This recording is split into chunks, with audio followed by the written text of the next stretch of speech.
اللهم صل وسلم وبارك على نبينا محمد وعلى آله وصحبه أجمعين. ازيكم يا حبايبي؟ أنا أميرة من قناة أميرة في بيتي. لو انت أول مرة تشوفيني ما تنسيش تعملي الاشتراك واللايك وتفعلي زر الجرس. النهاردة هنعمل مع بعض إن شاء الله البسكوت الاقتصادي بقى بدون بيض ولا لبن ولا زبدة ولا سمنة، بطريقة سهلة وبسيطة ومكونات موجودة عندك في البيت.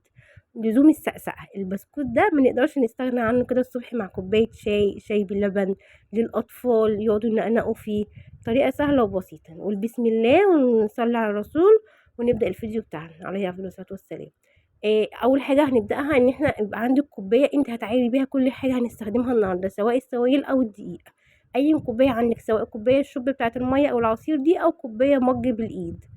أنا الأول هبدأ أعمل الخليط بتاعي في الخلاط. جبت نص كوباية سكر، مكونات سهلة وبسيطة، وهاخد نص كوباية مية ونص كوباية زيت. تمام، انت هتعملي كمية اكتر من كده يبقى هتضاعفي الكمية، يبقى نص كوباية سكر، نص كوباية مية ونص كوباية زيت.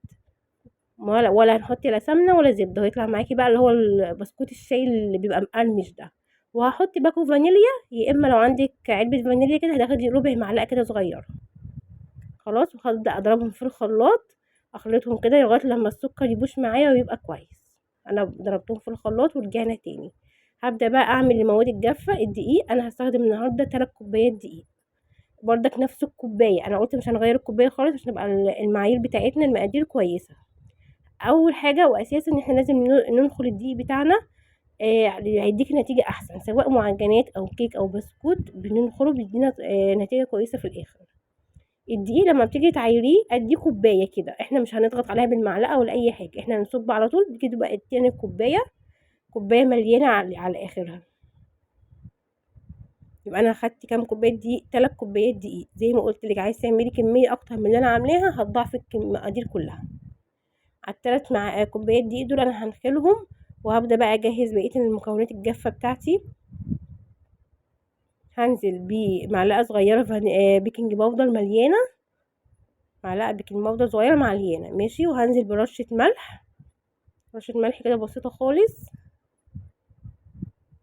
وهنزل بمعلقه نشا كبيره، النشا دي بتخلي لك البسكوت بردك مقرمش وحلو جدا. خلاص، وابدا بردك انخل المكونات الجافه دي معايا عشان يبقى بردك يدينا نتيجه كويسه، واقلبهم مع بعض بالمعلقه كده. انا برجع تاني اقول لكم المكونات: 3 كوبايات دقيق، عليهم معلقه نشا ومعلقه صغيره بيكنج باودر ورشه ملح وخلاص، وهنقلبهم مع بعض. وانزل عليهم بالخليط اللي احنا عاملينه في الخلاط، اللي كان نص كوبايه زيت ونص كوبايه ميه ونص كوبايه سكر وباكو فانيليا. هقلب المكونات بتاعتي مع الدقيق كده كله مع بعضه. البسكوت مش بياخد عجن كتير وتقليب كتير، هو مش بيتعجن، هو بس احنا بنحاول بنعمل بايدينا او بالسباتيولا كده، بندخل المكونات جوه بعضيها يتجانسوا كلهم مع بعض. انا هستخدم بردك ايدي عشان ابقى يعني اسرع واحسن.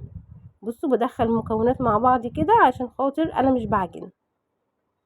انت هتلاحظي ان العجينه معاكي بتلزق كده وطريه في ايديكي، ما تقلقيش. لو لقيتيها بتلزق وطريه زياده عن اللزوم كده هتحتاجي معلقه دقيق واحده بس. بصي، انا لاقيها لسه لازقه بردك مش عايزه تلم، فانا حطيت معلقه دقيق واحده كده مش مليانه، هنزل بيها كده على ايدي. هبدا الم بيها الخليط بتاعي. بصي، معلقه صغيره كده، يعني معلقه كبيره بس مش مليانه. هبدا الم بيها الخليط بتاعي ده بتاع البسكوت، وانا مش بعجن، انا بس بدخل الدقيق جوه المكونات. هتبقى عندي بقى عجينه دلوقتي كويسه متماسكه ومش بتلزق. بصوا، خلاص ما شاء الله حلوه جدا، ما بقتش تلزق في الايد وحلوه. هسيبها بس ترتاح لمده ربع ساعه نص ساعه. حطيها في التلاجة برضك، يفضل لان الجو حر، فاحنا لو حطيناها في التلاجة هتيجي تستخدميها مش هتلاقيها طريه معاكي وبتلزق برضك. طلعتها من التلاجة بعدها بربع ساعه، وهبدا بقى اخد قطعه قطعه من العجين بتاعي. هجيب كيسين كيسين بتوع التلاجة، هفتحهم كده واحط كيس تحت وعليه قطعة العجينة وكيس من فوق، عشان طبعا دي هتلزق معانا لو على الرخامة او كده فهتلزق. وما نرشش زيت ولا اي حاجة على الرخامة، هو الاكياس دي كفاية. يبقى كيس من تحت والعجينة وعليها كيس من فوق، وابدأ افرد بالنشابة بتاعتي. نفردها بتبقى رقيقة جدا. كل ما رققت العجينة هوريكي دلوقتي السمك بتاعها، هتطلع معاكي البسكوتية حلوة جدا ومقرمشة كده وطعمها حلو. لو وصلتي معايا لغاية هنا ما تنسيش تعملي اشتراك ولايك وتكتبي لي كومنت حلو منك كده يدعمني. بصوا انا خلاص سويت العجينة بتاعتي، يعني فردتها بالنشابة. هبدأ بقى اسوي الحروف بتاعتها عشان ابدأ اقطعها بقى ايه التقطيع اللي انا عايزاها.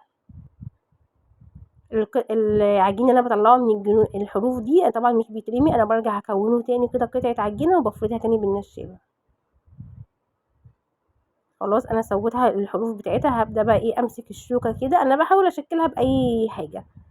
ممكن نشكلها طبعا بغطا ازازة، باي انا بس افضل حاجة واسهل حاجة ممكن تعملي بيها الشوكة. بس كده الشوكة واقعدي خرمي بيها، بس خرمي بقلب جامد كده، ويعني تك جامد عشان الاخرام دي لما بتيجي تسوي البسكوت بتاعك مش يعني بتختفي شوية.